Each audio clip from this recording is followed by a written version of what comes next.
Terima kasih pemirsa, Anda masih bersama kami di Seputar Bali untuk mengantisipasi masuknya penduduk pendatang tanpa tujuan dan identitas diri yang jelas. Pemkab Tabanan mengawasi daerah-daerah yang dinilai sebagai tempat penampungan duktang. Hal ini dimaksudkan untuk memperjelas identitas dan tujuan pendatang penduduk serta mengantisipasi bahaya munculnya paham radikal hingga bahaya teroris.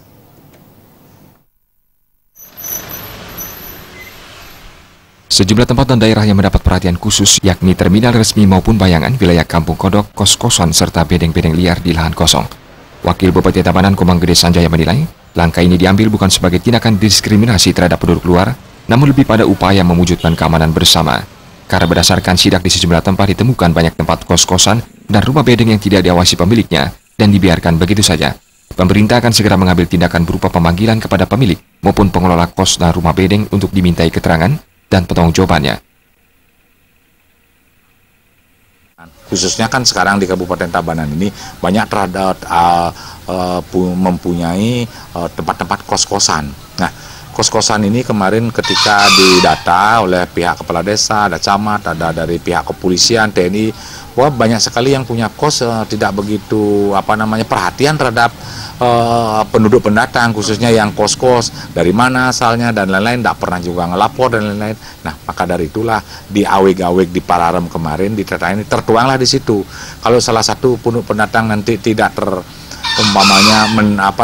tidak melapor dalam 1 kali 24 jam, maka akan dikenakan denda. Dendanya tidak besar, tujuannya adalah bukan mencari dendanya, tapi bagaimana tertib administrasi.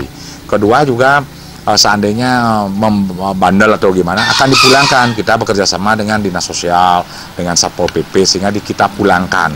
Nah, jadi kami di Kabupaten Tabanan ini, khususnya di kota ini, bagaimana nanti mengajak saudara-saudara kita penduduk pendatang itu bekerja dengan baik, yang sesuai dengan melapor. Nah, dulu kan zaman dulu kan kita desa itu pernah punya program KIPOM. Karena KIPOM itu sudah tidak ada lagi, sehingga inisiatif dari Bendesa Adat dan Perbekal inilah membuat daripada Pararem yang intinya adalah khusus mengurusi penduduk pendatang.